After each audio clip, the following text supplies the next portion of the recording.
12월 22일 주일 새벽기도 말씀입니다. 본문은 구약성경 역대하 35장 20절부터 27절 말씀입니다. 봉독해 드릴 말씀은 20절과 21절 두 구절 말씀 봉독해 드리도록 하겠습니다. 이 모든 일 후 곧 요시야가 성전을 정돈하기를 마친 후에 애굽 왕 느고가 유브라데 강가에 갈그미스를 치러 올라왔으므로 요시야가 나가서 방비하였더니 느고가 요시야에게 사신을 보내어 이르되 유다 왕이여, 내가 그대와 무슨 관계가 있느냐? 내가 오늘 그대를 치려는 것이 아니요 나와 더불어 싸우는 족속을 치려는 것이라. 하나님이 나에게 명령하사 속히 하라 하셨은즉 하나님이 나와 함께 계시니 그대는 하나님을 거스르지 말라, 그대를 멸하실까 하노라 하나. 아멘. 오늘 본문 말씀은 열왕기하 22장과 23장에 있는 말씀과 병행 구조를 가지고 있습니다. 오늘 본문에서 이 배경을 살펴보시면 요시야 왕과 애굽의 느고 왕의 갈등이 있고, 그 갈등 가운데서 요시야 왕의 선택과 그 선택으로 인한 결과가 무엇인지를 오늘 말씀에서는 볼 수 있습니다.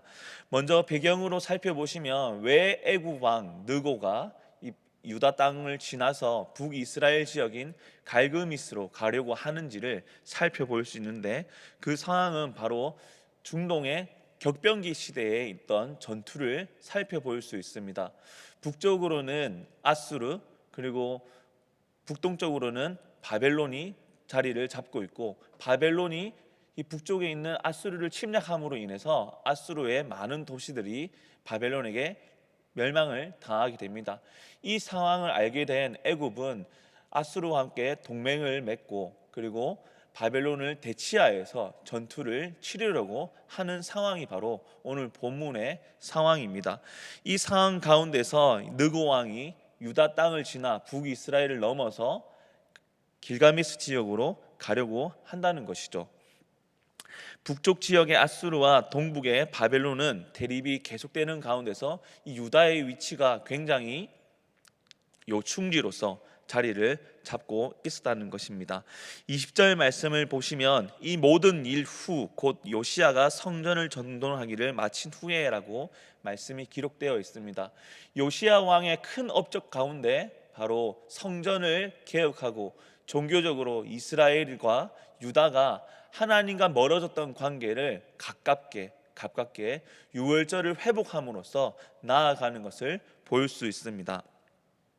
이러하여서 요시야 왕의 개혁은 성공적인 개혁이었고, 그 개혁으로 말미암아 이스라엘 백성들이 하나님께 올바른 예배를 드릴 수 있는 상황이 이루어졌다는 것입니다.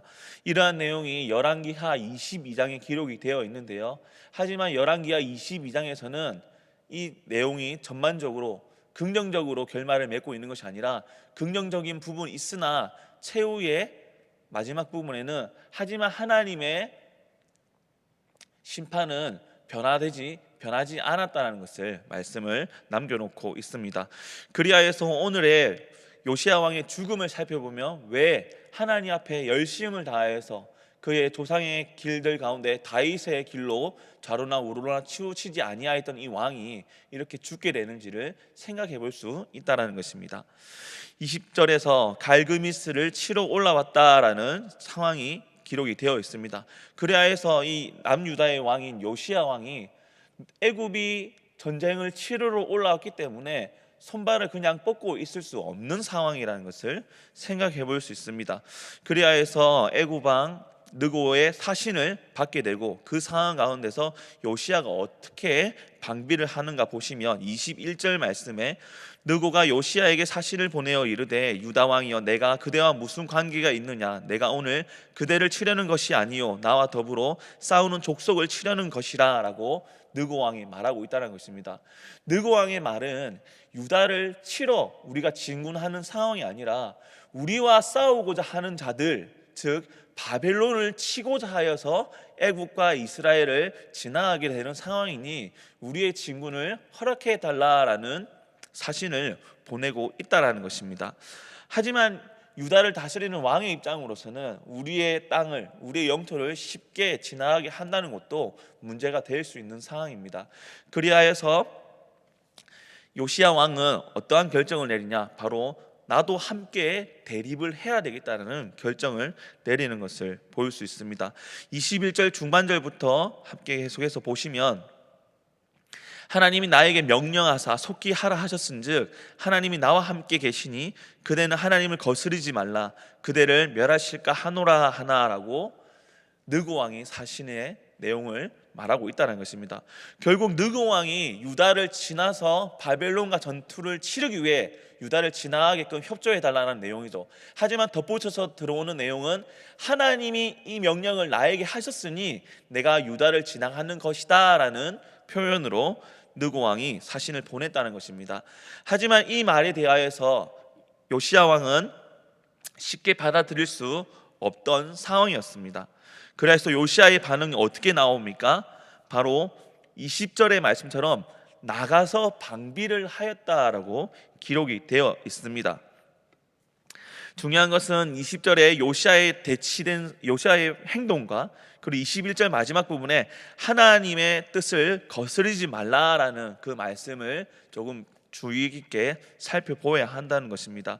우리가 쉽게 하나님의 뜻을 전하는 자들은 하나님과 가까운 자리, 가까운 위치, 즉 영적으로 깨어있는 자나 거룩한 삶을 살아가는 성도 가운데서 하나님 뜻이 나타나고 이루어진다라고 많이들 생각하고 있습니다. 하지만 오늘 본문에서는 여호와를 믿지 아니하는 자들, 세상에 있는 사람들, 특히나 애굽의 이방인 애굽의 왕 느고에게서 하나님의 명령이다라는 말이 전제로 전해지고 있다는 것입니다. 그렇다면 믿지 아니하는 자들에게 하나님의 명령, 하나님 뜻이 나타날 수 있을까라는 고민이 한 가지 생기고요. 또 한 가지는 그것이 과연 정말 사실적으로 하나님의 뜻인가라는 분별하는 숙제가 두 번째 고민으로 생각해 볼 수 있습니다. 이러한 상황 가운데서 우리가 오늘날 살아가는 가운데 믿지 아니하는 자들이 우리에게 그렇게 하면 안 된다, 하나님 뜻이다라고 말을 전한다라면 얼마만큼 우리가 마음에 받아들일 수 있을까요? 우리도 요시야 왕과 같이 내가 차라리 저 사람보다 하나님과 더 가까운 관계를 맺고 있고 나도 신앙인으로서 하나님의 백성으로 살아가기를 힘쓰고 있는데 나에게 하나님 뜻이 전해지지 저 사람에게 뜻이 전해지겠냐라는 우리의 선입견이 생길 수 있다는 것입니다. 이러한 상황 가운데서 요시야 왕은 분명히 판단하였을 것입니다. 차라리 내가 하나님께 기도하고 뜻을 구하여서 전쟁을 치르러 나가야겠다라는 결정을 하였을 것이라는 것이죠. 왜 요시야는 이러한 결정을 할 수 있었을까요? 그것은 요시야의 업적을 생각해 보면 우리가 알 수 있습니다. 요시야 왕은 유다와 이스라엘의 종교적인 부패함을 개혁한 왕이었습니다. 유월절을 하나님 율법에 대한 유월절로 회복시키고 지켰던 왕으로 기록이 되고 있습니다. 그리하여서 20절 시작할 때에도 이 모든 일 후 요시야가 성전을 정돈하기를 마친 후라는 배경을 말씀을 하고 있다는 것이죠. 요시야가 굉장한 업적을 남겼다는 것입니다. 그리고 요시야 개인적인 위치를 개인적으로 생각해 볼 때 요시야 왕은 하나님과 가까운 신앙생활, 하나님과 관계가 가까운 삶을 살고 있다라고 충분히 생각하고 있었을 것입니다. 그렇기 때문에 이렇게 신앙이 고취된 상황에서 주변 사람들이나 이방 사람들의 말은 쉽게 받아들일 수 없는 마음이었을 것입니다. 아마도 이런 생각이 아닐까 싶습니다. 아니, 이방인이 여호와의 말씀을 전한다고? 저들이 뭔데 하나님의 이름과 명령을 거론하지?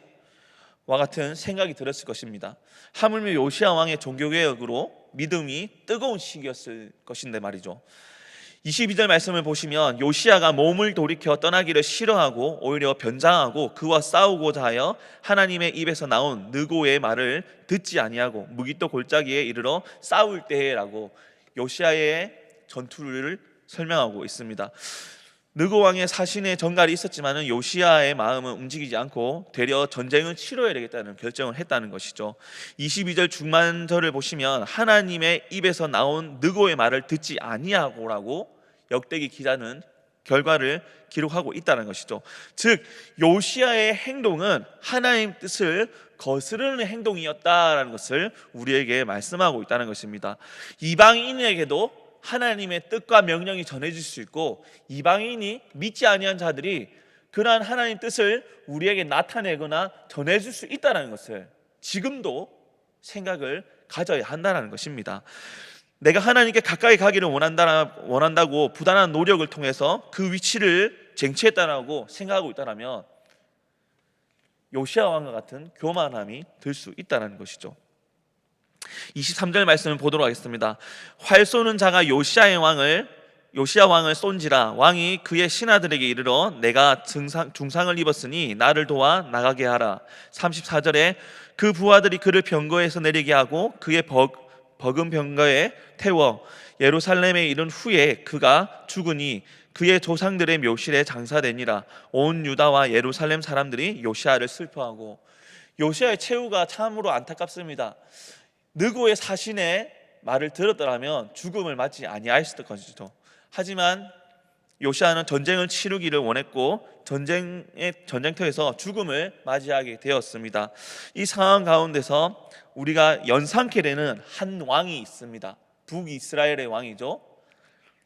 비슷한 죽음을 맞이한 아합 왕입니다. 아합 왕이 그의 욕심 때문에 전쟁을 치르게 되고 그 전쟁 가운데서 활에 맞아서 죽게 됩니다. 이와 마찬가지로 요시야 왕도 아합 왕처럼 전쟁에서 활을 맞아 죽게 되는데, 이 기록을 역대기 기자가 남긴 의도적인 목적을 우리는 생각해 보아야 한다는 것입니다. 한 왕은 북이스라엘의 아주 악한 왕으로 명성이 자자한 왕이었고, 다른 한 왕, 오늘 본문의 요시야 왕은 남유다의 종교개혁으로서 큰 업적을 남긴 왕입니다. 선한 왕과 악한 왕과 선한 왕이라는 두 대립된 구조지만은 똑같이 하나님 심판 가운데 전쟁터에서 활을 맞아 죽게 되었다는 것을 기록하고 있습니다. 과거 전쟁터에서 활이나 창과 칼에 맞아 죽는 것은 많은 일입니다. 하지만 왜 역대기 기자는 의도적으로 이 요시야 왕이 활에 맞아 죽는 이 상황을 아합 왕의 죽음과 비슷하게 묘사를 하고 있을까요? 그것은 바로 선한 사람이든 악한 사람이든 하나님 뜻을 분별하지 못한 가운데서 하나님 심판을 맞을 수 있다는 것을 우리에게 제시하고 있고, 또 한 가지는 하나님께서 예비하신 이 심판을 아무리 우리가 선한 일과 선한 결과를 이루더라도 막을 수 없다는 것을 우리에게 말씀하고 있다는 것입니다. 우리는 오늘날 살아가면서 세상 사람들의 말을 얼마만큼 귀담아 듣고 있습니까? 하물며 지금 이 어려운 시기 가운데서 우리 교회 가운데, 그리고 많은 교회들 가운데 어려운 사건들이 일어나는 가운데서 세상의 비판을 얼마만큼 세상의 비판으로 받아들이고 있습니까? 또 세상의 비판이 우리 신앙 가운데서 하나님의 말씀으로서 받아들일 수 있는 마음은 얼마만큼 우리가 가지고 있습니까? 느고 왕의 사신은 하나님의 말씀을 전달하는 서신이었습니다.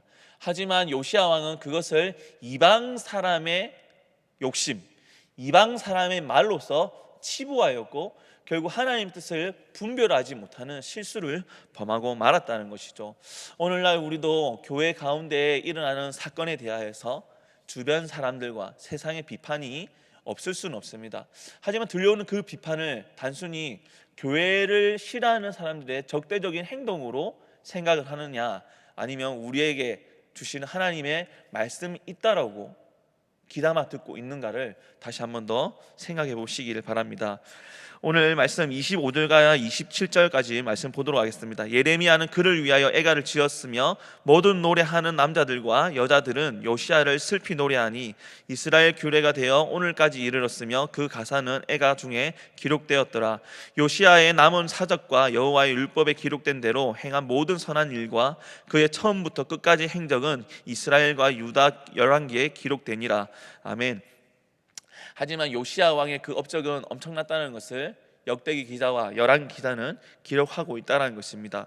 결국 우리가 큰 업적을 이루었다고 해서 그 업적에 대한 보응을 받는 것이 아니라 하나님 뜻 가운데서 우리의 수고와 노력으로 하나님 뜻을 막을 수 없고 거를 수 없다는 것을 요시야의 업적으로 살펴볼 수 있습니다.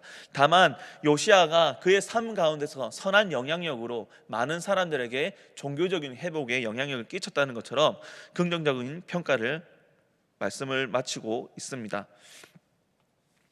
말씀을 정리하겠습니다. 오늘 본문에서는 요시야 왕이 느고 왕의 사신을 하나님 말씀으로 분별하지 못하고 그의 실수를 통하여서 죽음을 맞게 되는 상황을 기록하고 있습니다. 하나님께서는 믿지 아니한 자들을 통하여서도 하나님의 뜻을 나타내시고 또 믿는 자에게 도전과 그리고 분별함을 갖도록 우리에게 요구를 하신다는 것이죠. 오늘날 살아가는 그리스도인으로서 교회 안에서만 우리가 귀담아 듣고 교회 밖 세상의 일들을 고민하지 않거나 그리고 받아들이지 않는 편견과 선입견이 있다면 이것을 조금 내려놓는 그리스도인이 되기를 예수님 이름으로 소망합니다. 기도드리겠습니다. 오늘은 주일입니다. 주일 말씀 가운데서 큰 은혜 받기를 소망하시고 현장 예배뿐만 아니라 가정에서 드리는 영상 예배 가운데서도 말씀의 은혜와 그리고 말씀의 도전을 받을 수 있는 예배 될 수 있도록 함께 기도하시기를 바랍니다. 기도드리겠습니다.